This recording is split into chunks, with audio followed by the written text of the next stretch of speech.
Good morning, everybody. Have you ever prepared a quote or a proposal for a new client?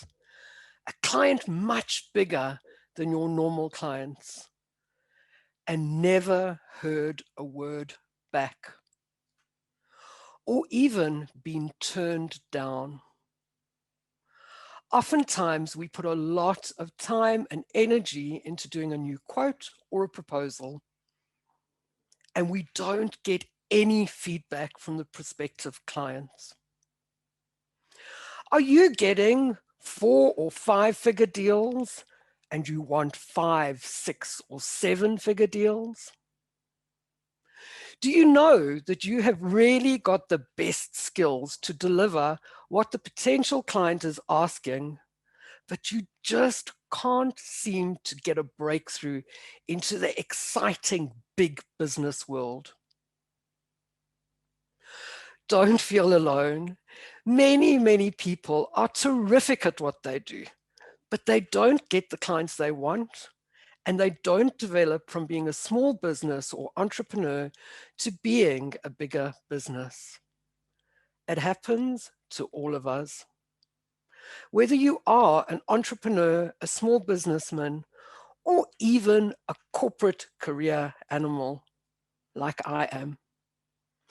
Oftentimes, you deserve to have won that contract or had the job awarded to you because your technical skills are top box. You may be the best builder on the planet, but you just don't have the presence. You just haven't got the gravitas. But what exactly is gravitas? What is this presence? Well, it's from the Latin word, as many English words are, and it means weightiness, seriousness, importance. It's often associated with being quite influential, a lot of dignity, authority, and importance.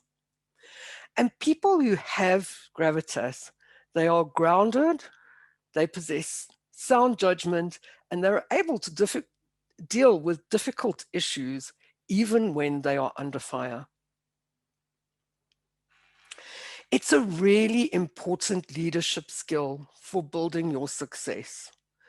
But I can tell you that very few people are born with it.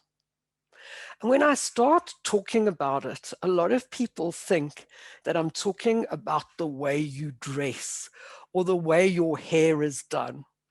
It's not about that. There's quite a lot of tips and tricks that I'm going to go through today that I think can help you all. But first, I'm going to tell you a story. One of my clients, Amelia, she's a caterer. She's an incredible cook. She can make meat, potatoes, and veggies seem like a meal at the palace at Sun City. She runs a reasonably successful business. She delivers ready-made meals all across Johannesburg. The menus are varied and delicious, and her core clients keep on coming back. She also caters for birthday parties, funerals, and other events. But you can imagine what happened to her during COVID. And even prior to that, she was struggling to take her business to the next level and find new clients. And then another friend of ours told her that BMW, yes, the auto manufacturer, were looking for a caterer for some of their functions, and she could actually submit a proposal. So she did. She set to work, and she worked. She had about a week to prepare this proposal. And she set to work, working really day and night to build more than she would normally do, because she knew that it was going to be a big deal. She made her proposal look really professional. She showcased her menus and her beautiful table settings, and she was invited to go and present it to BMW. And that was the last she heard. She asked me for some help, and we did some role playing. And there were a couple of things that I noticed about Amelia that I'd never noticed before. She fiddled with her pen all the time. And when I asked her some questions, she just seemed to ramble on and on. I coached her through these things, and then I realized how important having gravitas really is. More recently, as I said, she struggled again due to the pandemic. And this time she got the opportunity to submit a proposal to another organization, not quite as big as BMW. And we worked together on some of her skills. She won it. And she now has a contract with a private school that makes her an additional 10,000 Rand of extra profit every month. Not turnover, profit. And some of the things that we went through and some of the things that I learned with Amelia, and we talked about, and I talk with many of my clients, is that you have to be assured of the value of your contribution. Like I said to you, Amelia's technical skills, her menu, her great cooking skills are fantastic. And she has to be confident in that. Even when people are asking her questions, she needs to remain calm. If they're asking questions about the quality of her ingredients, she needs to remain calm, having the self-assurance that she deserves a place discussing these important proposals with clients. Her value at the executive table, in this case, is constant and worthwhile. Remember that, especially if you're brilliant at what you do. And I know that everybody in this room is brilliant at what they do. You don't have to try and prove that you are the smartest person in the room every time. You don't have to dominate every conversation and prove that you are right. Your value remains constant and consistent. Remember that. Many, many moons ago, I attended a course. It was called the Scott Work Negotiating Skills course. And one of the things I learned in that course is that sometimes silence is an incredibly powerful tool when negotiating. My mother, who is 90 years old, still to this day, she says to me, Nikki, some things are best left unsaid. And this is the second point about gravitas. You need to have good judgment about your assertions, your questions, and when you remain silent. And remember, I talked a little bit about Amelia rambling on and on. When asserting your ideas, be sure to keep them short and simple. Be clear and in context. If you're in a discussion, be very careful not to restate other people's ideas. And when you are silent, listen attentively and stay off your device. I see people sometimes in meetings on their phones and clearly disengaged. It's really important to stay attentive and listen to what's going on. I had another colleague that I worked with for many years. And when we had town halls and roundtables at work, she always felt that she had to say something. She didn't have very good questions, very good judgment around her questions. She just never knew when to stay silent. And that colleague really struggled to get promoted She didn't get the opportunities that she deserved, even though her technical skills were way ahead of many of her colleagues around her. It's the same in business and being promoted at work. Be very careful about cutting people off. Don't interrupt them. When you're asking questions, try and make those questions about the what and the how, and direct them towards the future and the present rather than what happened in the past and why. Those of you with children will know that children always ask why.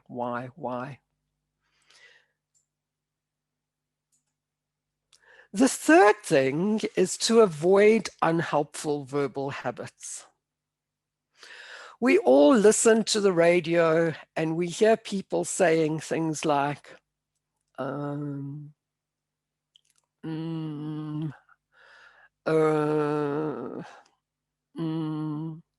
like, you know, and those kind of things often sound like nervous habits or tics. But at the end of the day, they are just very bad verbal habits. And you need to train yourself, if you're gathering your thoughts, to step back and pause and think, rather than filling your conversation with these ums and ahs, as we hear so many radio presenters these days. Also, aside from those, what we call filler words, there are other things which are known as cliches. There's a lot of them that go around, and some of them are very popular at one point in time. And when somebody starts out a conversation and says to me, to be totally honest with you, are you having a conversation with me and not being honest with me? Or, in my opinion, I would like to hear your opinion, not somebody else's. I actually used one very badly just now. I said at the end of the day, people use things like low-hanging fruits. There's a lot of these, what are known as cliches that go around at the moment, and they detract from the messages that you are wanting to communicate. There is a place I know where you can go to build these skills as to how to improve your verbal communication. The other thing that's quite important is your body language.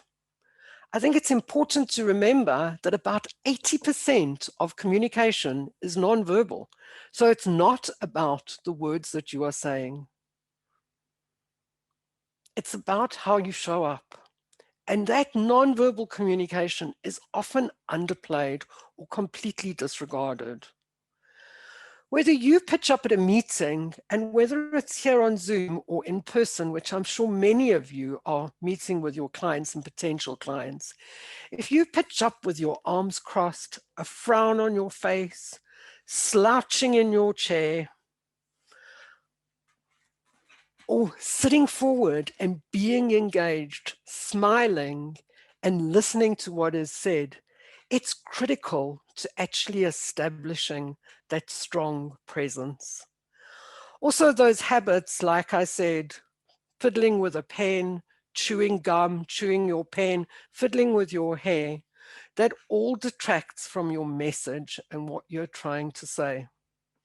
So I would encourage you to try and learn those skills to improve on your body language, because don't forget that 80% of communication is non-verbal.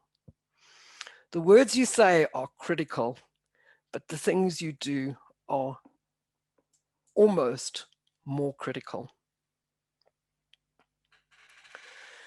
The next thing is that you need to be confident and kind without being arrogant.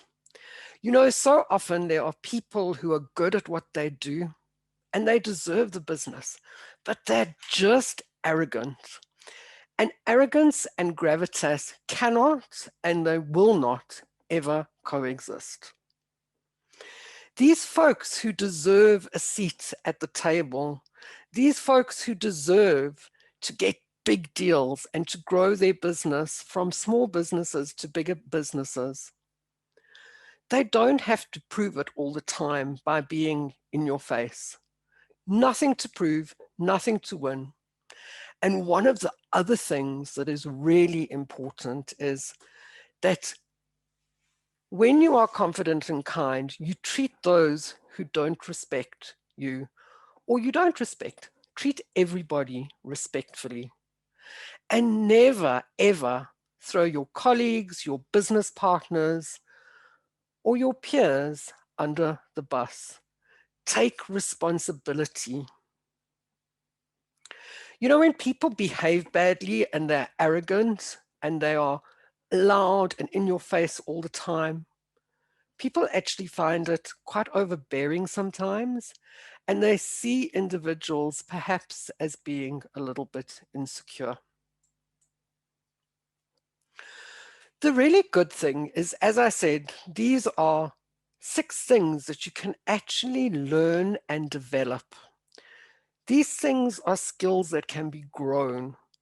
Most people are not born with this executive presence or gravitas. In fact, I know nobody who was born with it. People work on these skills all the time.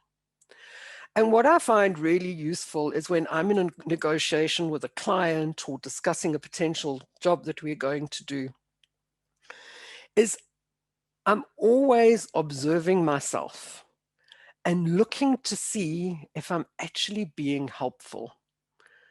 Observe myself, observe those around me and the situation. Because the good thing is that you can actually monitor yourself and you can actually adjust your behavior if necessary. Ask yourself questions like, what is my role here? Ask yourself questions, what's being unspoken?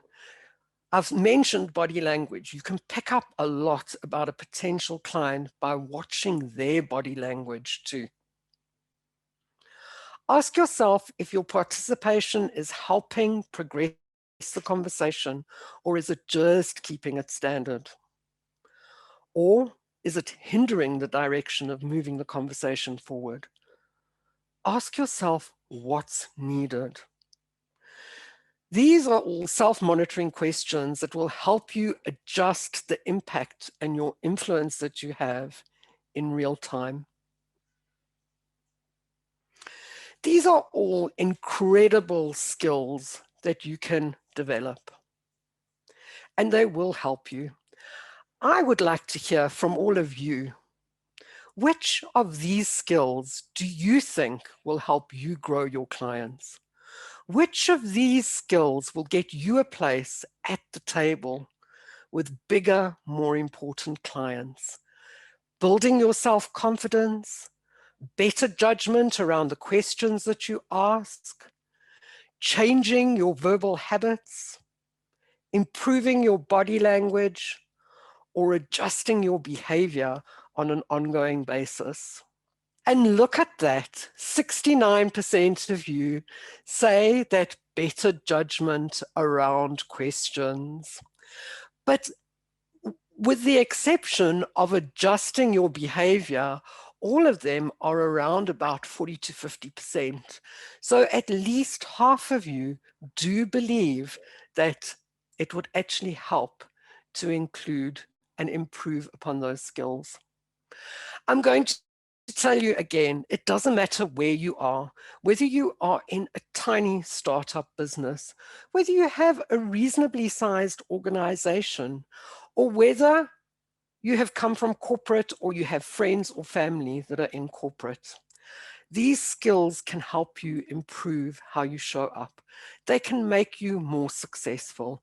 They can make you more successful like they have made myself, like they made Amelia, my catering friend, and the lady that I worked with in corporate for many, many years. Understand that Gravitas is not a mask, because often people say to me, but it's not my authentic me. When it's lacking, people know that it's lacking. When it's present, people notice and they say things like, he can hold a room. He's a great networker. Or when she speaks, people take notice. Her ideas are always welcomed by the board of directors, even if there's debate or disagreement. So I would encourage you to get your gravitas on. And I know a place where leaders are made. It's called Toastmasters. Tomorrow, you'll be able to hear a young entrepreneur called Andrew Tsuro talking about his journey and about how his business has a backbone. He will talk about these skills and many others that have helped him develop his business. If you do want to get your gravitas on and develop these and other communication and leadership skills, I would encourage you to visit toastmasters74.org or send an email to the leader in the organization in Southern Africa, which is District Director at toastmasters74.org. I do hope I've given you some tips and tricks that will help you develop your business and take you to the next level.